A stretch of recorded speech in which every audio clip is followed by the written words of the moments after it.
अजित पवार हे शरद पवारांचे secret agent आहे, जे महायुतीमध्ये फूट पाडायला आणि महायुतीची माहिती राष्ट्रवादी काँग्रेस शरदचंद्र पवार गटला पुरवायला आले आहेत.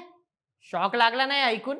परंतु जरा थांबा, कारण पवार कुटुंबाचे असे काही कारभार आहे जे नेहमी प्रश्न पाडायला भाग पाडतात की पवार कुटुंब विरोधी पक्ष असले तरी अजित पवारांवर टीका का करत नाही आणि नेहमीच का त्यांची बाजू घेत असतात. हे प्रश्न तुम्हालाही नक्कीच पडले असणार. चला मग या प्रश्नांची उत्तरे शोधूया आजच्या व्हिडिओमध्ये. नमस्कार, मी नील सोनार, तुम्ही पाहत आहात बोल एमएच. पवार कुटुंबात राजकारण आणि नातं यातली रेख कायमच धुसर राहिली आहे. 2023 मध्ये अजित पवारांनी बंडखोरी करत राष्ट्रवादी काँग्रेसमधून बाहेर पडत भाजपसोबत हात मिळवणी केली. त्यावेळी सुप्रिया सुळे म्हणाल्या, अजित दादा माझे मोठे भाऊच राहतील, राजकारण वेगळं आहे. आता हा काय प्रकार? दादांनी पक्ष सोडला, त्याच्यावर टीका करायची इतकी छान संधी होती, पण सुप्रियाताईंनी त्यांना मोठा भाऊ म्हणत पाणी सोडलं. आणि शरद पवार साहेब तर सगळ्यांचे चाणक्य, त्यांनीही कधी अजित पवारांवर टीका केली नाही. उलट कधी कधी तर त्यांच्यासोबत व्यासपीठ शेअर करताना दिसतात, जसं की पुण्यातल्या वसंतदादा साखर संस्थेच्या कार्यक्रमात. आता रोहित पवारांचं उदाहरण घ्या. नुकतंच अजित दादांचं एक IPS ऑफिसरवर यांच्याशी फोनवरच भांडण व्हायरल झालं होतं. सोलापुरात अवैध खणकामाच्या कारवाईवरून दादांनी ऑफिसरला सुनावलं होतं. सगळे म्हणाले आता तर दादा गेले, पण काय, रोहित पवारांनी उलट दादांची बाजू घेतली. म्हणाले अजित दादांचं हिंदीत बोलणं आणि त्यांची स्टाईल सगळ्यांना माहीत आहे, त्यांनी माफी मागितलीये, मग एवढा गोंधळ कशाला? आता अजून हा काय प्रकार आहे? विरोधात असलेल्या माणसाला असं सपोर्ट करायचं, याला म्हणतात पवार स्टाईल. राजकारणात लढायचं पण नातं जपायची. आणि लोकांच्या डोक्यात एक थिअरी फिरते, अजितदादा हे खरंच पवार कुटुंबाचं हिडन कार्ड आहेत का? म्हणजे असं आहे, अजितदादा सध्या महायुतीत म्हणजे भाजप, शिवसेना, शिंदे गट आणि राष्ट्रवादी काँग्रेस अजित पवार गट यांच्यासोबत उपमुख्यमंत्री आहेत, पण शरद पवार आणि सुप्रियाताई महाविकास आघाडी सोबत आहेत. मग असा विचार येतो की अजितदादा हे जणू पवारांचा आतला माणूस आहेत का, ज्यामुळे महायुतीत काय चाललंय त्याची सगळी माहिती पवारांना मिळत असेल.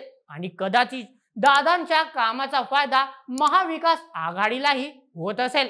उदाहरण द्यायचं तर बारामतीचं पहा. 2024च्या लोकसभा निवडणुकीत अजित दादांनी त्यांच्या पत्नी सुनेत्रा पवार यांना सुप्रिया सुळेंविरुद्ध उभं केलं. सुप्रियाताईंनी सुनेत्राताईंना हरवलं, पण अजितदादांनी ह्याबद्दल कधीच तक्रार केली नाही. उलट नंतर एका मुलाखतीत ते म्हणाले, सुनेत्राला सुप्रियाताई विरुद्ध उभं करणं माझी चूक होती.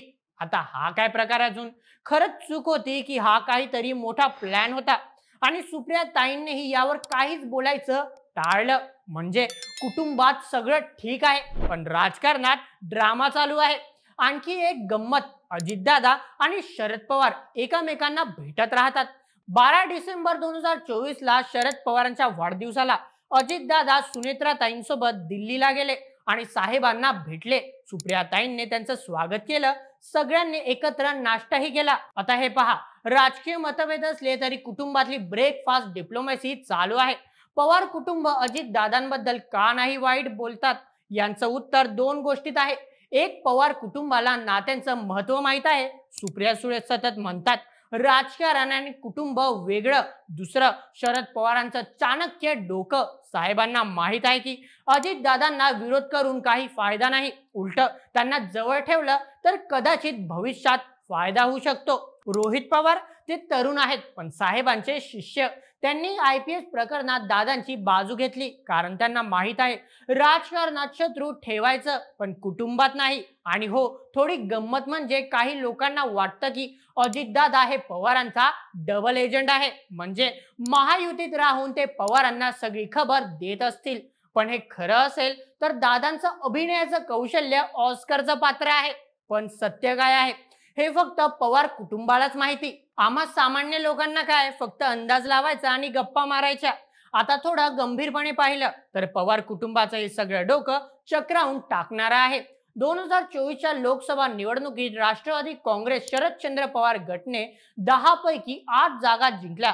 तर अजितदादांच्या गटाला फक्त एक जागा मिळाली, तरीही सुप्रियाताईंनी कधीच दादांवर टीका केली नाही. उलट त्या म्हणाल्या, आमचा लढा वैचारिक आहे, वैयक्तिक नाही. याचा अर्थ काय? पवार कुटुंबाला माहित आहे की अजितदादा महायुतीत असले तरी त्यांचं बारामतीतलं आणि महाराष्ट्रातलं वजन कमी होणार नाही. आणि जर कधी महायुती आणि महाविकास आघाडीची गणित बदलली तर दादा पुन्हा घर वापसी करू शकतात. आणि थोडा सिनेमॅटिक ट्विस्ट टाकायचा तर कदाचित अजितदादा हे पवारांचं ट्रोजन हॉर्स आहेत. म्हणजे बाहेरून विरोधात दिसतात पण आतून साहेबांचाच प्लॅन चालवतात असतील. पण हे फक्त अंदाज आहे, खरं काय ते साहेबांनाच माहिती. मित्रांनो, पवार कुटुंबाचं हे नाटक पाहिलं तर एक गोष्ट स्पष्ट होते, राजकारणात कितीही भूकंप झाले तरी पवार कुटुंब त्यांच्या कूल स्टाईलने सगळं हाताळतात. अजितदादा विरोधात गेले तरी सुप्रियाताई, रोहित पवार आणि शरद पवार साहेब त्यांच्याबद्दल कधीच वाईट बोलणार नाहीत. का? कारण त्यांना माहित आहे आज विरोधात उद्या सोबत, आणि कदाचित दादा हे त्यांचं सिक्रेट एजंट असतील. पण सध्या तरी आपण फक्त पॉपकॉर्न घेऊन हा ड्रामा एन्जॉय करायचा. तुम्हाला काय वाटतं? अजितदादा खरंच पवारांचा मास्टर प्लॅन आहे का फक्त कुटुंब प्रेमामुळे सगळे त्यांना सपोर्ट करतायत? कमेंटमध्ये तुमचे मत आम्हाला नक्की कळवा. आणि हा अशाच व्हिडिओंकरिता सबस्क्राईब करायला विसरू नका. बोल एम एच आपल्या यूट्यूब चॅनलला. धन्यवाद.